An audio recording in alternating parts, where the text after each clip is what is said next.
Hi everyone, it's only about half an hour since the end of the previous video. I'm still at a pretty amazing campsite in front of this amazing mountain right here. I actually moved campsites. I was at one like a quarter mile down the road, but I couldn't find a nice flat spot, so I drove around a little bit more and found this really awesome spot with this really awesome view here. And this mountain is called Mount Sopris, and at least I think that's how it's pronounced. I don't know, I'm not local, I don't know how you're supposed to say it, but it's spelled S-O-P-R-I-S, Mount Sopris. I think it was named after a mayor of Denver, but anyway, it's a 12,600 foot high mountain, and that mountain is going to be the focus of this video. There's something really interesting about this mountain that I'm going to go explore and see tomorrow morning, but I wanted to show you guys the mountain from a little bit farther back so we can get a better view of it, just the stateliness of the mountain itself. In fact, I have a picture that I took a couple hours ago when I was driving through the nearby town of Carbondale. The mountain kind of dominates the skyline from town there, and even more so from here now that I'm closer to it. But anyway, I wanted to show you guys this mountain in the light of day. When you next see me, it's going to be tomorrow morning. I'm going to be over on the flanks of this mountain. And I actually want to zoom in and show you guys exactly where I'm going to be in the morning. So I'm going to start hiking somewhere, I don't know where the trail starts, somewhere in the trees, you know, somewhere over here.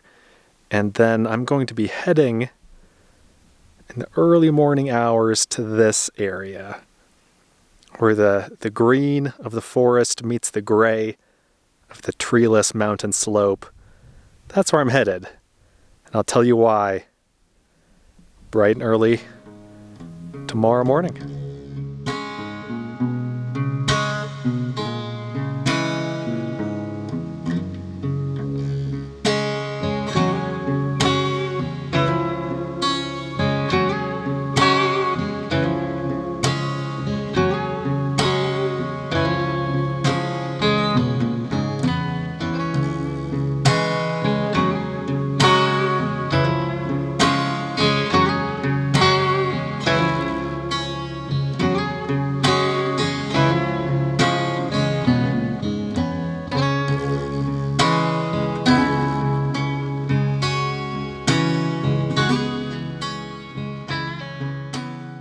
Good morning, everyone, and sure enough, I made it to the spot that I pointed out to you yesterday afternoon. It took me about 2 hours to get here, and it's a bit over 4 miles from the trailhead.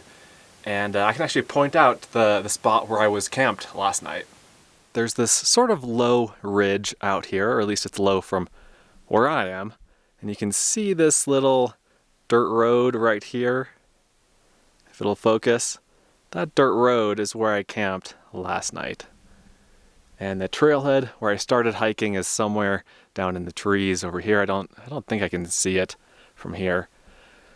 But the real point of this video, the purpose I'm here, is behind me and underneath me.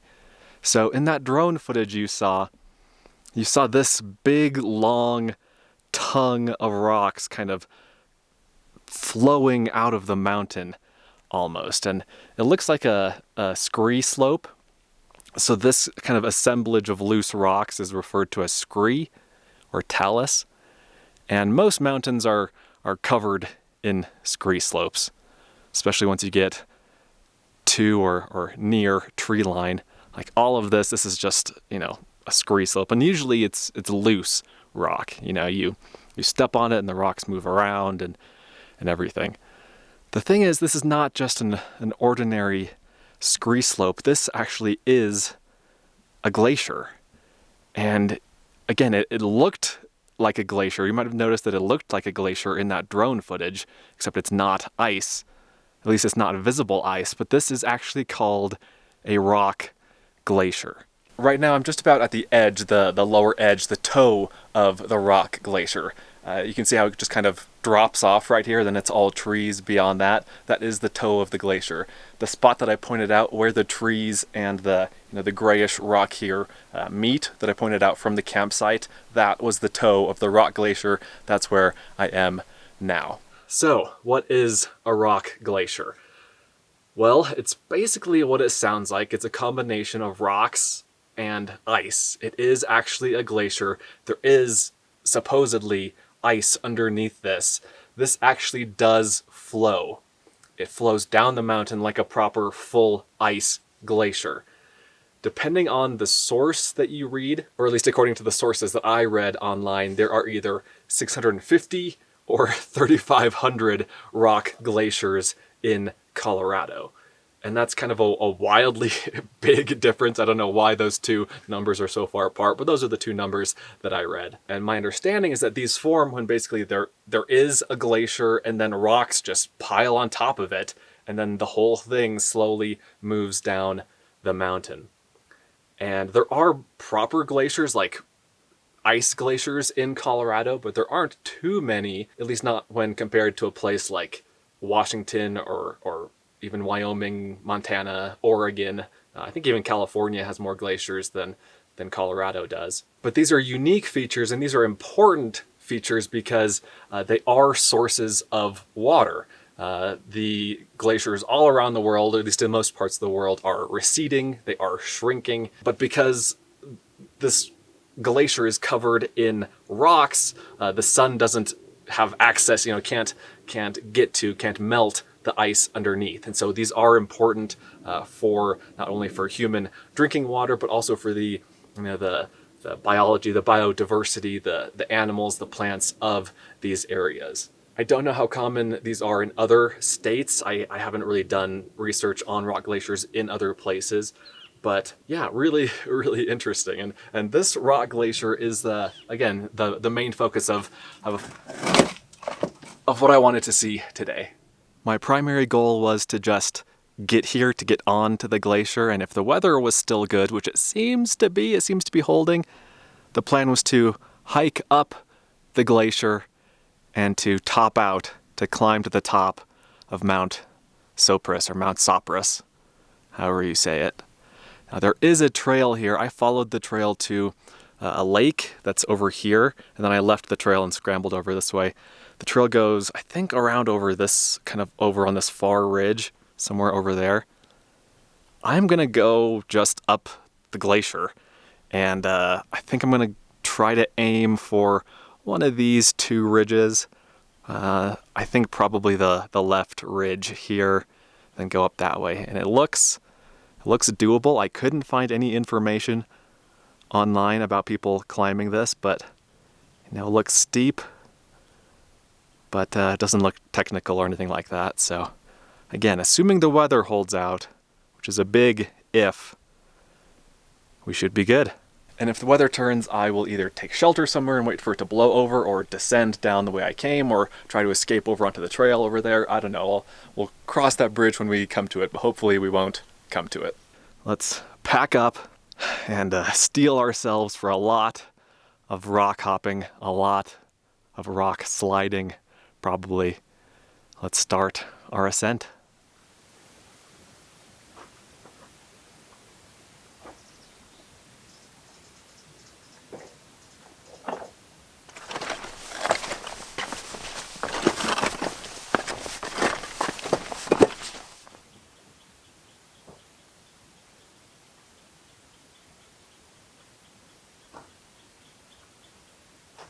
Ooh, raspberries.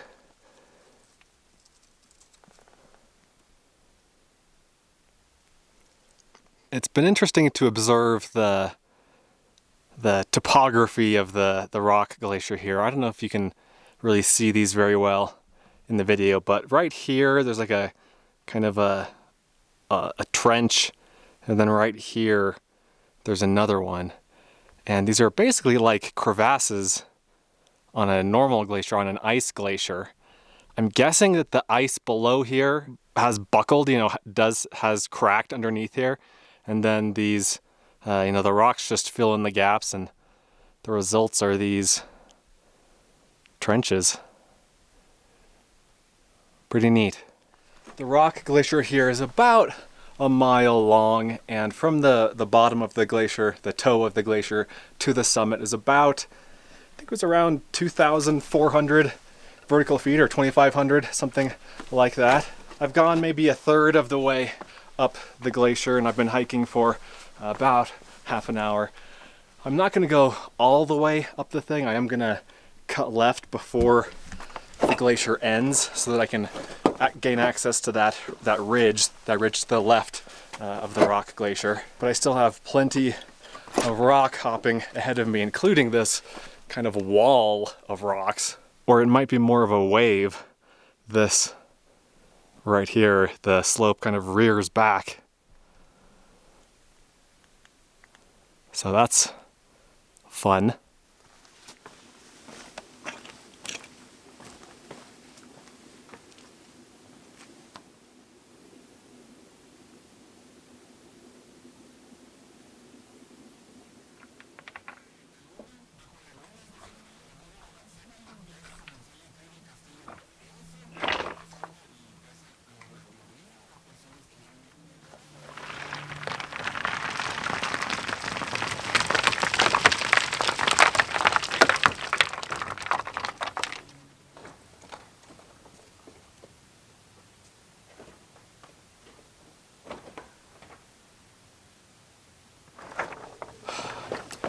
Well, this is epic.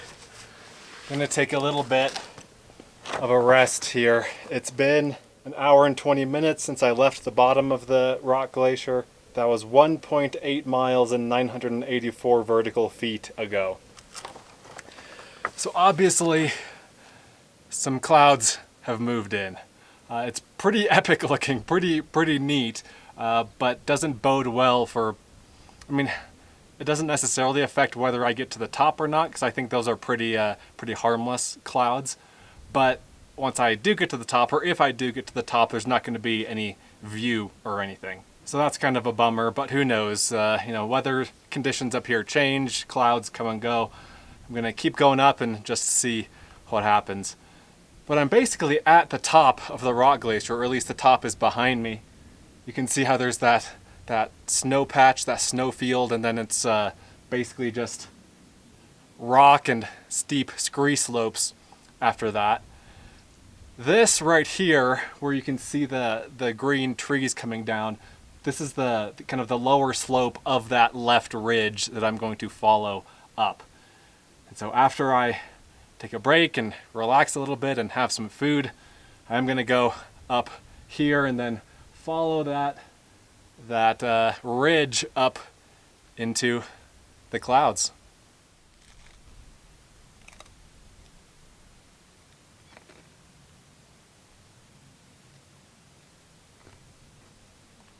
In just the last 10 or so minutes that I've been relaxing and eating here, the clouds have cleared, and what a cool looking upper mountain. It's like an eagle, spread eagle with its wings out. Pretty neat, pretty neat. All right. Oh. Onward and upward. And just as I started hiking again, it started to rain. I'm next to some trees here. I feel like this has happened a lot this year, where I'm on a mountain and it starts to rain, so I take cover in trees or underneath some rocks or something. I do have a jacket, a rain jacket, and I do have a poncho. I think I'll just put the rain jacket on, hide out under one of these trees, see if it passes over quickly. If not, or if it increases, if it's a lot more rain, then I'll get the poncho out for full body protection. Unfortunately, I think my jacket and the poncho are at the very bottom of my backpack, so I guess I can give you a quick run through of what I have. So I have like a warmer jacket. It's not really a fleece, it's like a hooded jacket. Bag of food, the drone. So most of this area and most of the mountain is in a wilderness area, so you're not allowed to fly the drone. But the very bottom tip of the glacier, where I started out this part of the video today, that was not in a wilderness area, so I was able to fly the drone there, but I won't be able to use it anywhere up higher on the mountain. Got my jacket. This is a Frog Togs jacket. That's the company that makes this. pretty cheap jacket. When I bought it, I think it was like $35. It might be 45 or 50 or 55 now, but still relatively cheap for a rain jacket. Let me see if I have the poncho around here. Got another little bottle of water. This has some more camera gear like batteries and cables. And this is my little emergency kit. Let me know if you'd like to see a full video about this. I think I put a poncho in here recently. I think it's just yeah, no, that's the emergency blanket. I guess I don't have a poncho. I guess I didn't pack the poncho. That's too bad. Oh, no, I did. I put it in my little smaller emergency kit. But yeah, just a little cheap Ozark Trail emergency poncho. I should probably get like an ultralight, you know, nylon or polyester poncho. I think that would be handy for situations like this where I need to take cover, because I can just kind of sit in a ball and, you know, have the poncho all around me. But anyway, that'll be for future me to worry about. For now, I'm gonna pack all this stuff away and look for shelter somewhere in the trees here. I think I'll just kind of kneel down in this little cluster, this little clump of trees. We'll get nice and cozy here in this little niche in the trees. Oh, I'm tired, guys. I got up at, I think, 5 this morning after getting about 5 hours of sleep. And it's not super late in the day or anything. It's only 10:13 right now, but I feel like I've been going all day. Anyway, I'm gonna take the camera away. This camera is not waterproof, so let's put it away and make sure it can live to film another day. Okay, so you guys are in the poncho. I did decide to whip it out. It was raining pretty hard for a little while there, but I think the rain has mostly stopped.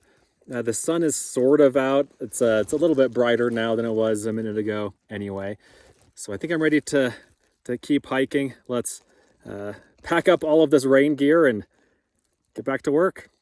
Now that the storm has blown over a little bit, look at this beautiful view and the beautiful sky, beautiful sun. And look at the rock glacier here. Look at I don't know if these are moraines at the top of the glacier or if that's just you know, texture of the underlying ice or what, but pretty darn neat. And here's a look at more of the glacier, the rock glacier, before it kind of pours down this way. All right, so the mission now is to continue going up here and again follow this ridge, this left skyline ridge up to the top, hopefully. I don't know which of these is the summit. I don't know if it's this prominent point or this here or this more broad point, but we'll figure that out once we get up there. For now, let's just slog our way up the mountain.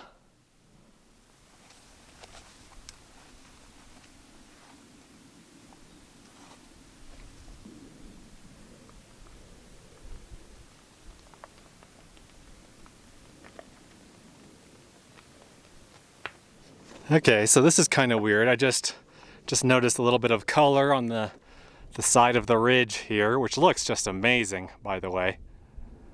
And so I came over to investigate, and it looks like we have a couple of flags. So I believe this is a Colorado flag.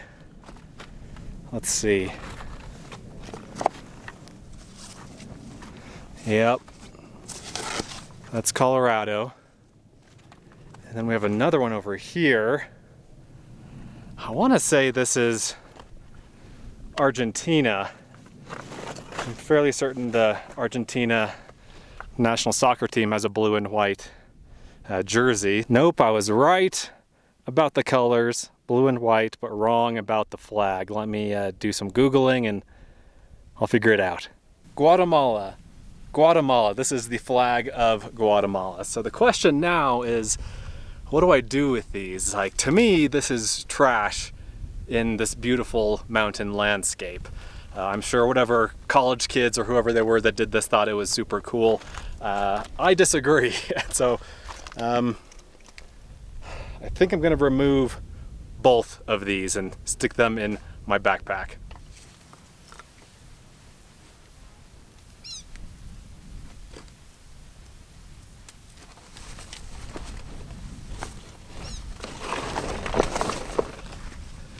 Okay, that wasn't too bad. That didn't take too long.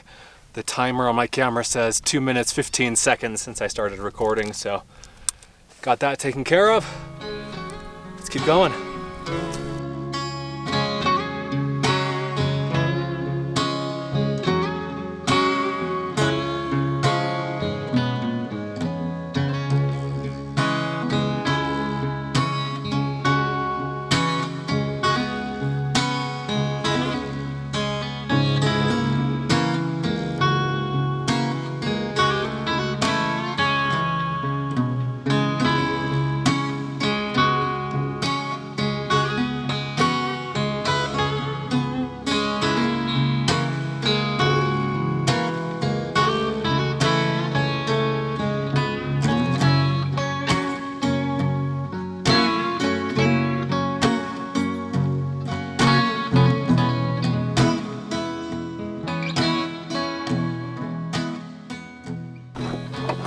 I think I've completed the steepest section of ridge, and it was pretty darn steep in some of those spots. But I'm on the last little stretch here. I'm only a few hundred vertical feet from the summit, and I believe it's the far right point up there that is the top. I've seen a couple figures, a couple people up there, so I think that is where we're headed. Look at this awesome view of the rock glacier. It really does look like a blob, like a sinuous, organic thing. So there's the toe of the rock glacier. That's where I started this video. And I'm going to put the coordinates for that spot down there in the video description. I want you to copy those coordinates into Google Maps, into the satellite view on Google Maps, or into Google Earth, so you can look and see what this looks like. I mean, it looks just like a glacier in the satellite view. And the interesting thing about this mountain is that this isn't the only rock glacier here.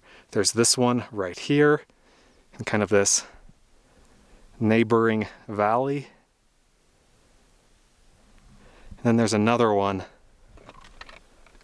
that I can't really see, but it's in this other valley on the other side here. I'll also include a couple links in the video description to some articles about rock glaciers in Colorado. One of them even includes pictures of the rock glaciers on Mount Sopris, or Sopris. That's actually how I decided to come to this spot instead of other rock glaciers in Colorado. It was the picture in one of those articles, and then also, again, looking at these spots on Google Maps that just convinced me that I had to come here.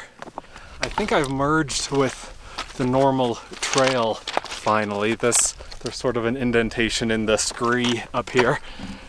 And I think I'm almost at the top. The mountain is actually a few hundred feet higher than I thought it was.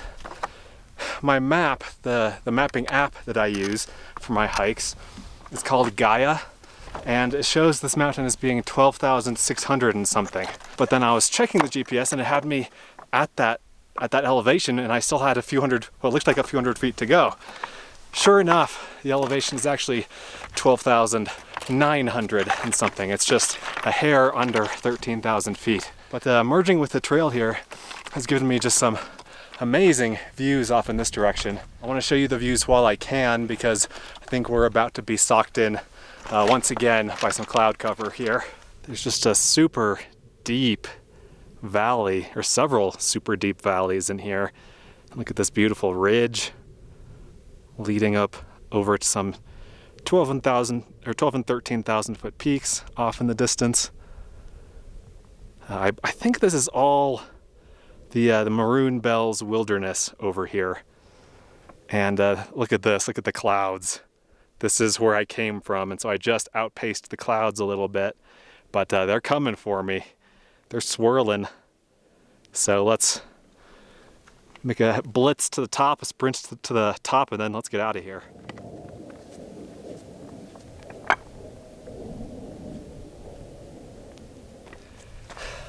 I made it to the summit ridge, and now it's more or less a traverse over to the actual high point, which isn't this spot that I think you can see right here. It's a similar kind of thing just behind this one.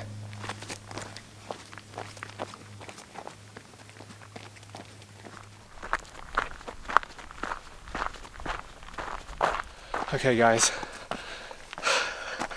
I made it.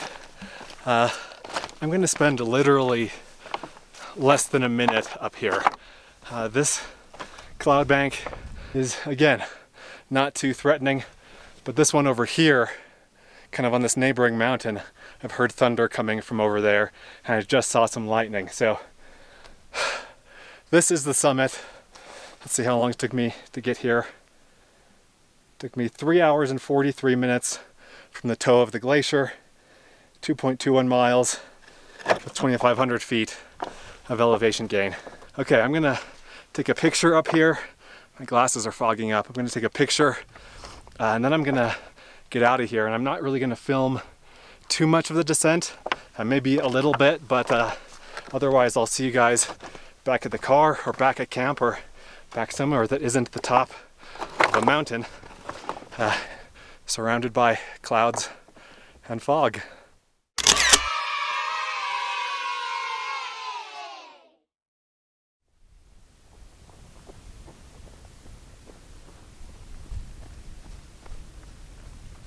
Okay, real quick, here's the top, and I'm, on my way down, and I just got a break in the clouds here. I wanted to show you the rock glacier that I came up.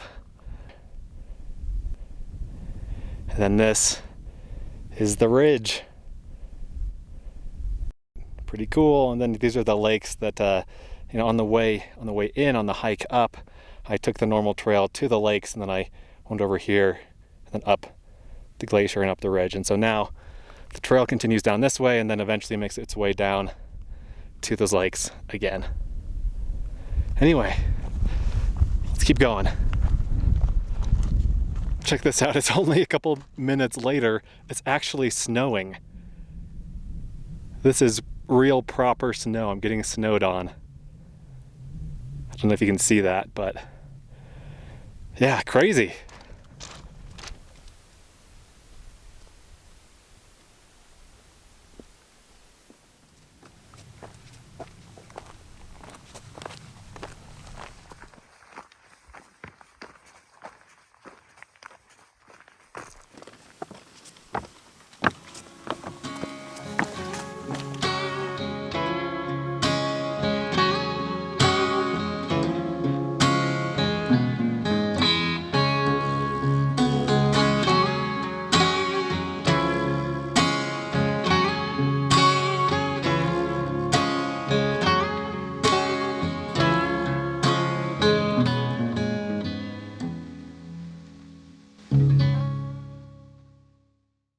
Well, everyone, what do you think of my camp tonight? It's obviously several hours later. I've driven north. I drove north to the Glenwood Springs area, then I drove west along I-70, and this town out here that you can see beyond my car is Rifle. So I'm kind of east of Grand Junction, west of Glenwood Springs, and the views from this campsite are so fun. Just mountains over in this direction. And it's been raining, and so the sky is dramatic, the clouds are dramatic. And then behind me we've got some kind of more deserty mountains and cliffs, and there's this canyon right behind camp. There are pros and cons to this campsite, like a lot of campsites. Pros, obviously views, close to town, easy access to the interstate to get out of here in the morning. Cons are that I can still hear the interstate, even though I'm a handful of miles away. When I'm quiet, I can hear that kind of constant rumble off in the distance. I think that once I'm inside the car for the night, it won't matter too much, so not a huge deal. Also, because I am close to town, close to Rifle, I think this is sort of a local hangout spot. I see a lot of broken glass on the ground. There's some trash over here in the trees, so I'll try to clean some of that up before I get out of here in the morning. But overall, once again, it just feels good to be relaxing and be home for the night. The hike down the mountain went well. I survived, didn't break my ankle or anything. It did rain off and on almost the entire time, but that wasn't too big of a problem, thankfully. And then I went into town, got pizza for dinner for the second day in a row. I think I'm entitled to that after, it's probably, I don't know, 12 or 13 miles round trip today with, 4.5 or 5,000 feet of elevation gain. I think I earned pizza once again today. I'll give you one last look at the view, one last look at the mountains before I sign off here. Hope you guys enjoyed the video. Thanks for watching. Let me know what you think. Let me know what your favorite part was. Let me know if you have any questions, and I'll see you in the next one. Be sure to check out Adventure Know-How, my new site, where you can gain access to a map of all of my free campsites, plus monthly bonus videos that you won't find anywhere else. Learn more at adventureknowhow.com. And for links to everything else SUV RVing related, visit suvrving.com. Links to these sites and more will be in the video description.